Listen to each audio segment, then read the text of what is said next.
Olá pessoal, bom dia, boa tarde, boa noite, boa madrugada. Independente do horário em que você esteja assistindo esse vídeo, seja bem-vindo ao canal. Agora, nesse segundo vídeo dessa sequência de 4 vídeos que nós estamos tratando de obrigações divisíveis e indivisíveis, nós vamos tratar especificamente das obrigações indivisíveis. Vamos começar pelo seu conceito. E com relação ao conceito de obrigações indivisíveis, uma informação boa e uma ruim. A boa é que o conceito de obrigações indivisíveis é trazido pelo próprio Código Civil em seu artigo 258. E a ruim? Ou melhor, nem vou falar ruim. A informação nem tão boa assim é de que, às vezes, numa primeira leitura do artigo 258, pode ser que nós não tenhamos logo de plano ali a ideia do que seja uma obrigação indivisível, por causa de algumas expressões que são usadas ali na redação do 258. Mas o que o professor vai fazer agora com vocês? A gente vai trabalhar alguns exemplos dentro desse conceito do artigo 258 com a finalidade de facilitar o esclarecimento dessas expressões que eu me referi, às quais eu me referi para vocês ainda há pouco. Então vamos lá. O 258 do Código Civil, ele diz assim, que a obrigação é indivisível quando a prestação tem por objeto uma coisa ou um fato não suscetíveis de divisão. Aí ele continua dizendo assim, não suscetíveis de divisão por sua natureza, por motivo de ordem econômica e dada a razão determinante do negócio jurídico. Então, não suscetíveis de divisão por sua natureza, por motivo de ordem econômica ou dada a razão determinante do negócio jurídico. E são essas 3 expressões aqui que nós vamos agora explorar utilizando alguns exemplos. Então, a obrigação indivisível é aquela que tem por objeto uma coisa, um fato que não é divisível por sua natureza, por motivo de ordem econômica ou dada a razão determinante do negócio jurídico. O que seria, então, um bem indivisível por sua natureza? Ora, nós até trabalhamos, com um exemplo desse no vídeo passado. O exemplo clássico que nós teríamos aqui de um bem não divisível, ou de um bem indivisível por sua natureza, é um cavalo, por exemplo.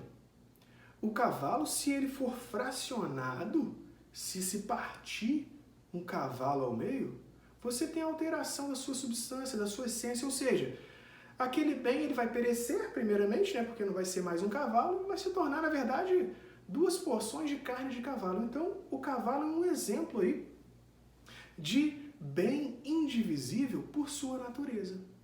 Tá joia? Agora, o que seria um bem indivisível por motivo de ordem econômica? A doutrina costuma trazer como exemplo clássico assim de um bem indivisível por motivo de ordem econômica um brilhante de 50 quilates, por exemplo. Se ele for fracionado em 10 partes de 5 quilates cada,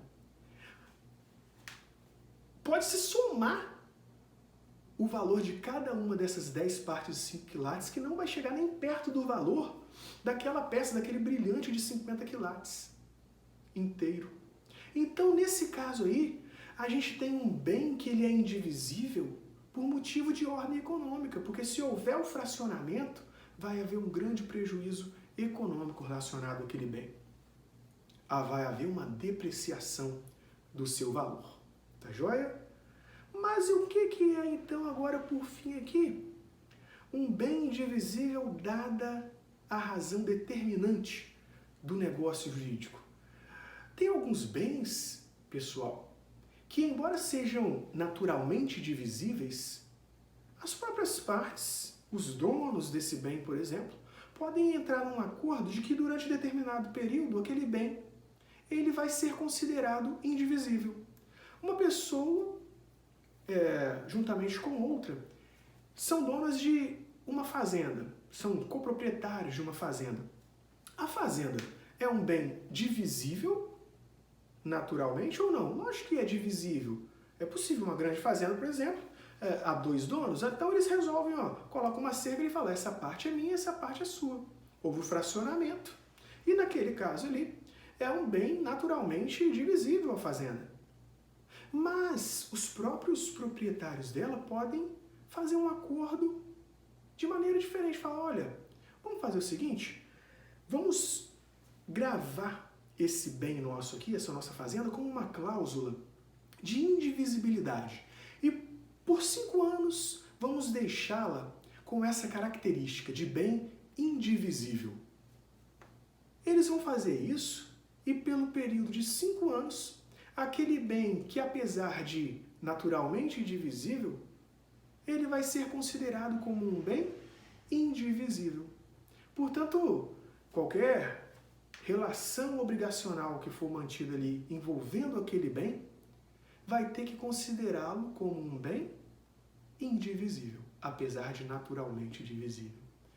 Deu para clarear então um pouquinho aí a respeito dessa redação do artigo 258? O que eu vou fazer aqui agora? Eu vou novamente falar a redação do 258, mas agora pontuando naquelas 3 partes, esses exemplos que a gente acabou de abordar. Olha só então, de acordo com o Código Civil, com o artigo 258, a obrigação é indivisível quando a prestação tem por objeto uma coisa ou um fato não suscetíveis de divisão.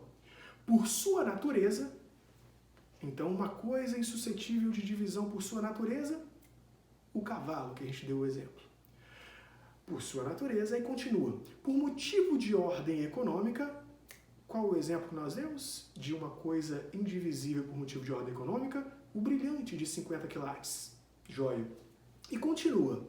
Ou, dada a razão determinante do negócio jurídico. Qual o exemplo que nós demos? Aquela fazenda que os seus coproprietários acabam tornando-a um bem indivisível pela vontade deles. Joia. Conseguimos então aí fazer um esclarecimento básico a respeito da redação do artigo 258 do Código Civil. Portanto, o conceito legal, ele ficou agora, para nós, um pouco, digamos assim, mais fácil de se compreender. Vamos agora falar alguma coisa aqui com você, dar algumas sugestões a título de anotação, se você quiser fazer. Porque nós estamos falando do conceito de obrigação indivisível, então o que você pode fazer aí a título de anotação? Primeiro eu vou te falar uma coisa aqui, apesar da gente ter o conceito legal, a doutrina também, ela traz alguns conceitos tentando simplificar esse artigo 258. O professor Flávio Tartucci, por exemplo, ele diz que a obrigação indivisível é aquela que não admite fracionamento quanto ao cumprimento. Olha só, tentou resumir aqui, tentou facilitar a compreensão do conceito de obrigação indivisível que o Código traz. A gente pode usar os conceitos doutrinários? Podemos, mas a gente sempre tem que lembrar, sempre tem que ter em vista que, apesar dos conceitos doutrinários a respeito das obrigações indivisíveis, nós temos o conceito expresso no Código Civil de obrigações indivisíveis. E esse conceito está no artigo 258. Temos então um conceito legal, mas isso não impede que a doutrina também elabore os seus conceitos a respeito da obrigação indivisível. Beleza, meus amigos? Então vou aqui colocar agora a sugestão de anotação que você pode fazer. A anotação aqui, o título vai ser Obrigações Indivisíveis. Coloquei aqui 2 porque lá no vídeo 1 a gente viu como tópico 1, obrigações divisíveis. Então aqui nesse vídeo, tópico 2, obrigações indivisíveis. Com relação ao conceito, a gente abre um subtópico, 2.1, conceito de obrigação indivisível. Aí, como conteúdo, você pode colocar o conceito que nós dissemos aqui do professor Flávio Tartucci, por exemplo. Olha, é aquela que não admite fracionamento quanto ao cumprimento. É a ideia que ele, o professor Flávio Tartucci, traz a respeito da obrigação indivisível. Mas lembra que eu falei para vocês que a gente não deve se esquecer que o conceito de obrigação indivisível está no Código? Então, apesar de você se valer aqui de um conceito doutrinário, mas faz esse registro de que se refere a um conceito aurido, extraído do próprio Código Civil, precisamente seu artigo 258. Tá joia, gente? Então, sempre quando houver uma obrigação que envolver alguns bens indivisíveis daqueles que nós mencionamos aqui, daquelas espécies que nós mencionamos aqui, indivisível por sua natureza, indivisível por motivo econômico ou indivisível dada a razão determinante do negócio jurídico, sempre que nós tivermos uma obrigação envolvendo esses tipos de bens, nós vamos ter uma obrigação indivisível, tá joia? Então veja aí que você tem essas anotações que você pode fazer. O professor vai fazer o que agora aqui? Lateralizar e dar 3 segundos para que você possa fazer o print da tela ou registrar de uma outra forma que melhor lhe aprouver. Vamos lá? 3, 2, 1, printou, registrou. Vamos então prosseguir. E para prosseguir, é bom eu esclarecer alguma coisa aqui agora com relação à classificação da indivisibilidade. Pois é, porque vocês vão encontrar na doutrina algumas expressões assim: indivisibilidade material ou indivisibilidade natural. Vão encontrar também a expressão assim: indivisibilidade legal ou indivisibilidade jurídica. E vão encontrar assim também: indivisibilidade convencional. Sabe o que é isso daí? São tipos de indivisibilidade ou classificação da indivisibilidade. O professor Carlos Alberto Gonçalves, por exemplo, fala que a indivisibilidade das obrigações, elas se manifestam de 3 formas. Nós temos a indivisibilidade natural, também conhecida como indivisibilidade material. Temos a segunda, que é a indivisibilidade legal, também conhecida como indivisibilidade jurídica. E temos uma terceira ainda, que é a indivisibilidade convencional. Vamos falar de cada uma aqui agora, de maneira que você consiga compreender o que cada uma delas quer dizer. E aí nós vamos, então, deixar que quando você, proporcionar, quando você ouça essas expressões, indivisibilidade natural, indivisibilidade legal ou indivisibilidade convencional, você já consiga, então, ter ali em mente a que essas expressões se referem. Vamos lá. Indivisibilidade natural ou material que nós dissemos, né? Como é que é essa indivisibilidade? É aquela que decorre da própria natureza do bem. Ou seja, se um bem for fracionado e houver um prejuízo à sua substância, um prejuízo ao seu valor ou um prejuízo ao seu uso, nós vamos estar então diante de um bem que ele é indivisível, que ele é naturalmente ou materialmente indivisível. Por quê? Porque uma vez sendo fracionado, podem ocorrer esses prejuízos aí para ele. Então, por isso que ele é considerado indivisível, naturalmente ou materialmente indivisível. Vamos aqui então. Olha, se houver um prejuízo então substancial, um prejuízo à sua substância, ele vai ser considerado indivisível. Lembra o exemplo que nós demos do cavalo? Se houver o fracionamento dele, vai haver um prejuízo à sua substância, à sua essência, ou seja, ele vai deixar de ser um cavalo, um animal vivo, e vai passar a ser 2 porções de carne. Então, o cavalo é um exemplo típico de um bem sobre o qual recai uma indivisibilidade natural ou uma indivisibilidade material. Então, o cavalo, ele é um bem natural ou materialmente indivisível, porque se ele for fracionado, haverá um prejuízo ou uma alteração da sua substância. Joia. Mas também ele pode ser natural ou materialmente indivisível, aquele bem que sofrer prejuízo econômico. Ora, lembra aquele exemplo que nós demos aqui, daquele brilhante de 50 quilates? Se houver um fracionamento ali, fatalmente vai haver também prejuízo econômico, prejuízo ao valor daquele bem. Portanto, nós podemos dizer que aquele brilhante de 50 quilates é um bem natural ou materialmente indivisível. Por quê? Porque se ele for fracionado, ele vai sofrer um prejuízo econômico, um prejuízo no seu valor. E também, como nós dissemos aqui, o bem natural ou materialmente indivisível, né, ou a prestação natural ou materialmente indivisível é aquela que envolve aquele bem que é indivisível, porque se ele for fracionado, ele vai sofrer ali um prejuízo quanto ao seu uso. Imagine que uma pessoa queira adquirir um quadro de decoração e aí aquele quadro, se for fornecido a essa pessoa só metade do quadro, ora, era um quadro decorativo, metade do quadro não adianta, tem que ser o quadro inteiro. Então, se houver o fracionamento, aquele bem, ele sofre um prejuízo para o seu uso. Então, nesse caso aí, amigos, a gente está diante de um bem, o quadro, por exemplo, é um bem que ele é natural ou materialmente indivisível. Por quê? Porque se houver o fracionamento dele, haverá um prejuízo ao seu uso.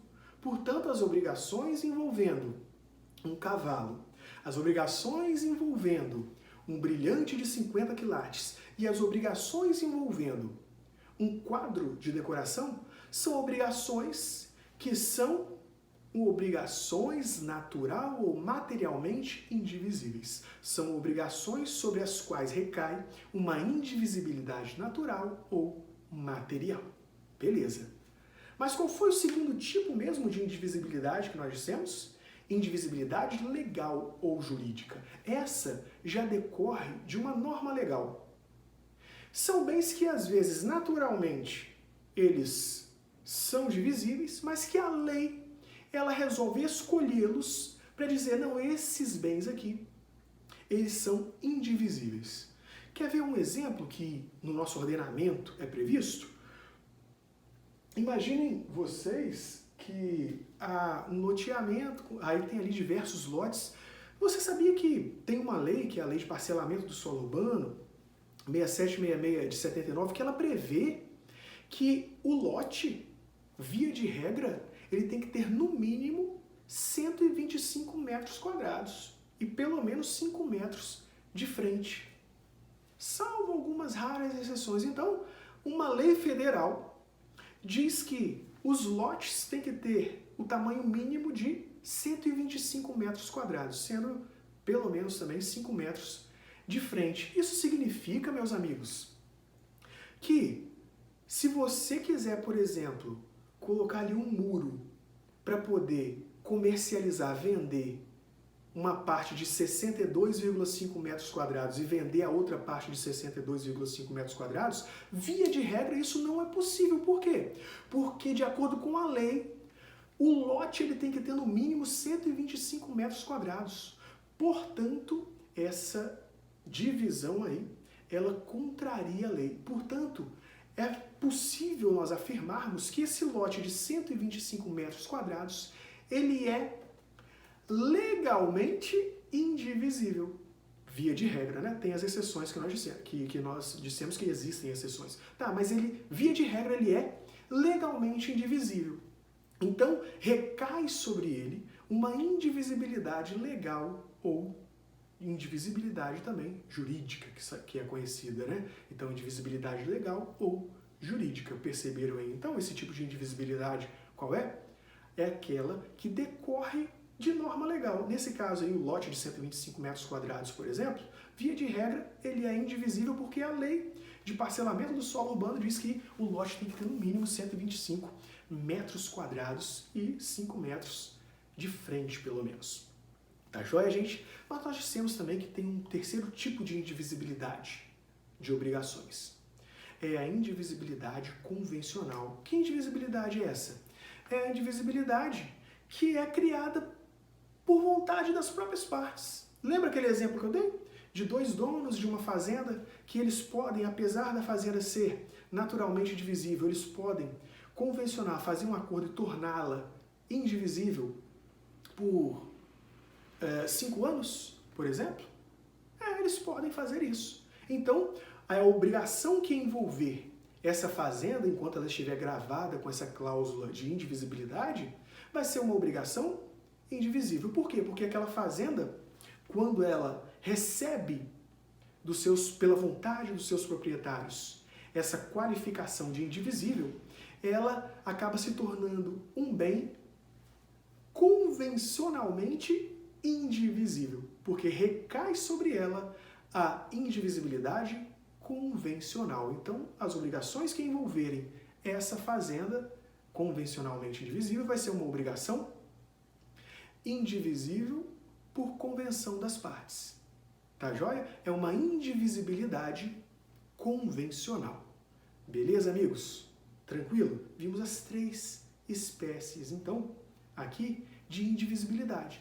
Indivisibilidade natural ou material, indivisibilidade legal ou jurídica e indivisibilidade convencional. Será que é interessante você anotar isso no seu caderno, nas suas anotações?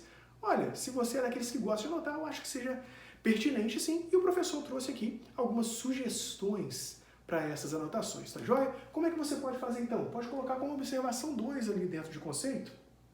E pode colocar aqui a doutrina, né, no caso aqui o professor Carlos Roberto Gonçalves, entende que a indivisibilidade pode ser, né?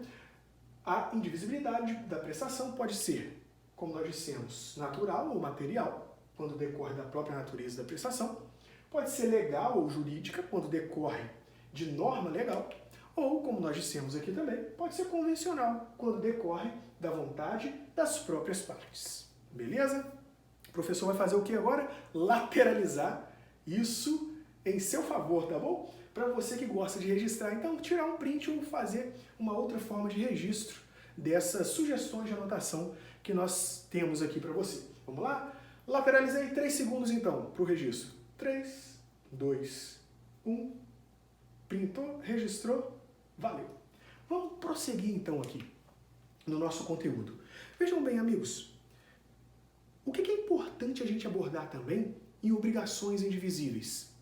Aquelas situações em que há pluralidade de devedores numa obrigação indivisível. Imagine você que exista determinada cidade ali, bem de interior, que tenha como tradição a realização de rodeios. E ali naquela cidade tenha 2 fazendeiros, Benedito e Clodoaldo. Cada um tem a sua fazenda, tem a sua criação de gado ali, né? Tem touros, inclusive aquela região é conhecida por também terem ali fazendas onde se criam touros, né? Que são comumente usados em rodeios. Então é uma cidade que realmente tem essa tradição. Mas a única coisa que lá existe uma dificuldade assim com relação aos rodeios é que, embora seja uma cidade de interior em que comumente são realizados rodeios, mas lá mesmo não tem muitas pessoas com expertise em organizar e realizar o rodeio.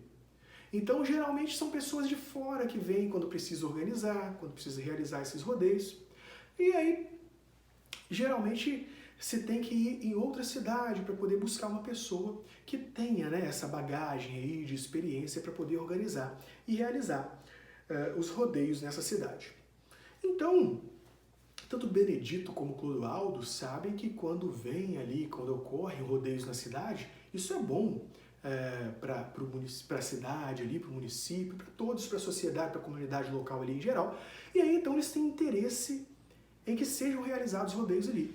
E, em determinado dia, eles, então, combinam de ir numa outra cidade, encontrar com Adalton, que é uma pessoa dessas, que tem expertise, experiência em organizar e realizar rodeio. Aí eles marcam e falam, no mês que vem, no dia 30 do mês que vem, Adalton, nós queríamos que você organizasse e realizasse um rodeio lá na nossa cidade. Isso com um mês de antecedência, né? Então no dia 30 daquele mês seguinte ele ia realizar, ia dar tempo de fazer publicidade e tudo mais. E no dia 31, então, Benedito e Clodoaldo iam ter que dar como troca a Adalton, em razão daquele serviço que ele ia prestar. Eles combinaram, né? A Adalton falou, olha, eu quero então, como troca aqui, né? Como pagamento desse serviço que eu vou prestar para vocês, eu quero que vocês me deem um touro desses que são criados lá na cidade de vocês, um touro de rodeio. Beleza. Ficou estabelecido isso. Ele ia querer um touro só. Tá joia? Beleza. E eles iam ter, né? E eles iam ter que, o rodeio ia ser realizado no dia 30, e eles iam ter que entregar o touro no dia 31. Beleza. O que aconteceu é que o rodeio foi realizado, Adalto cumpriu com a sua obrigação de organizar e realizar aquele rodeio. E no dia 31, era uma sexta-feira, Adalto falou, vou lá agora para poder obter o touro, né? Vou lá para poder levar até o meu carro aqui, ele tinha um carro com ali o compartimento adequado para poder levar o touro. E aí tentou ligar para Clodoaldo, o telefone de Clodoaldo não chamava até cair, e ligou para Benedito, conseguiu o contato. Aí Benedito falou, não, tudo bem, tudo bem. Aí foi lá, se dirigiu à fazenda de Benedito. Enquanto ele fazia esse trajeto, Benedito ligou para Clodoaldo. E aí não conseguiu falar com Clodoaldo. Aí pediu para o filho dele ir lá, ver se Clodoaldo estava na fazenda dele. Aí quando o filho dele estava chegando lá, aí Clodoaldo deu tchau e falou, eu tô indo passar o final de semana com minha família, em outra cidade. Olha só, hein? Aí o filho de Benedito trouxe essa informação e falou, rapaz, então Clodoaldo tá escapando, né? Aí beleza, Adalto chegou lá na fazenda de Benedito e falou, Benedito, agora me entrega o touro. Meus amigos, a pergunta que nós vamos fazer agora, quantos eram os devedores dessa obrigação de entregar o touro? Eram 2 devedores, Benedito e Clodoaldo. O credor era Adalto. Agora, Adalto pode exigir que Benedito ele pague a dívida inteira, ou seja, que ele sozinho entregue o touro? Olha, não eram 2 devedores? Será que Benedito tem a obrigação? Eu vou agora direcionar a pergunta aqui de maneira estratégica. Benedito, esse devedor, é obrigado a pagar a dívida inteira? Tem o outro devedor, que é Clodoaldo. Mas a pergunta que se faz, Benedito é obrigado a entregar o touro? Aí, meus amigos, vejam bem. Vou colocar aqui na tela a configuração dessa relação. Um credor, que é Adalto, e 2 devedores, Benedito e Clodoaldo. Eu falei, então, a gente está diante de um caso de pluralidade de devedores. Subpergunta 1. A gente está diante de uma obrigação de quê? Entregar um touro. Um touro é um bem divisível ou indivisível? Um bem indivisível. Então a gente está diante de uma obrigação divisível ou uma obrigação indivisível? Obrigação indivisível. Na obrigação indivisível, então, havendo mais de um devedor, a pergunta que nós nos fazemos, cada um deles é responsável pela dívida toda? Ou seja, quando Adalto chegou lá na fazenda de Benedito e cobrou Benedito pelo touro, Benedito é obrigado a entregar o touro a Adalto? A realizar essa prestação toda? Por completo? Aí, meus amigos, a resposta quem nos dá é o artigo 259 caput do Código Civil, que eu vou projetar aqui para vocês. Olha lá o que diz o caput. Se havendo 2 ou mais devedores, que é o caso Benedito e Clodoaldo, e a prestação não for divisível, ou seja, se for uma prestação indivisível, que é o nosso caso aqui, cada um desses devedores será obrigado pela dívida toda. Então, Benedito, que é um desses devedores, ele é obrigado pela dívida toda. Então, Adalto pode exigir que Benedito pague a dívida toda? Pode exigir. Então, nesse caso, Adalto pode sim exigir que Benedito pague a dívida toda. Ah, amigos, já sei que você deve estar um pouco furioso aí agora. Fala, nossa, que injustiça! Que injustiça, né? Mas calma, que eu vou te trazer também uma outra informação. O que aconteceu? Vamos supor que Benedito pague. Pagou aqui, ó, a Adalto.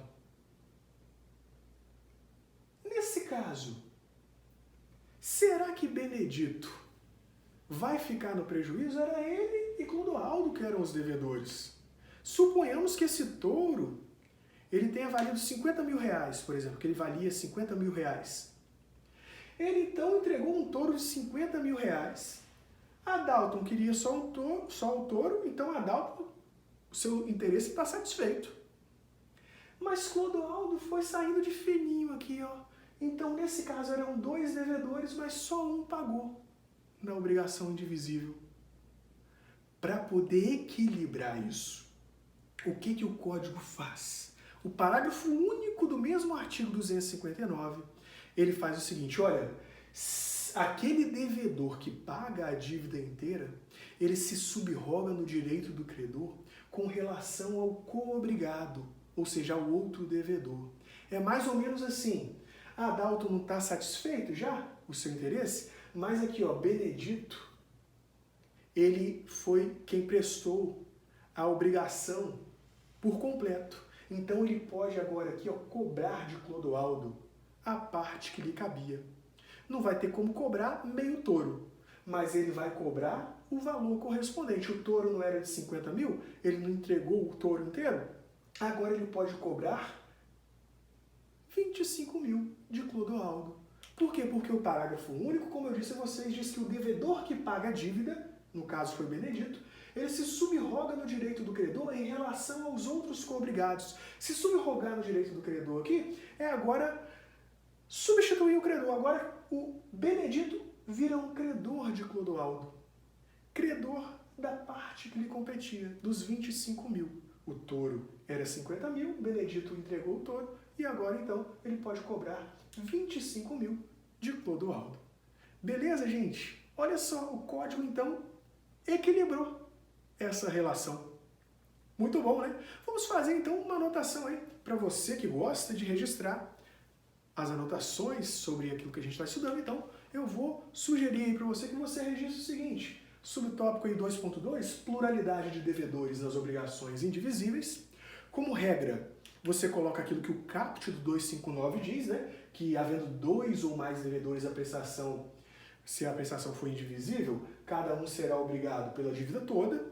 É claro, tudo bem, né? Até pela natureza do bem envolvido naquela obrigação, você coloca uma referência ao caput do artigo 259, mas não deixa de colocar aquela observação de que aquele devedor que paga a dívida, ele se subroga no direito do credor com relação ao coobrigado, né? Então, nesse caso aqui, você pode colocar o teor do parágrafo único do artigo 259, a título de observação, e fazer referência aqui ao final, fazer referência ao 259, parágrafo único do Código Civil. Seria uma anotação interessante, o professor vai lateralizar, te dá 3 segundos e para a gente concluir esse nosso segundo vídeo. Vamos lá? 3, 2, 1, printou, registrou, tá joia. Então, meus amigos, era isso. Nesse segundo vídeo, começamos a tratar das obrigações indivisíveis. Na sequência, nos vídeos 3 e 4, continuaremos tratando dessa espécie de obrigação indivisível. Já já te vejo novamente. Um forte abraço!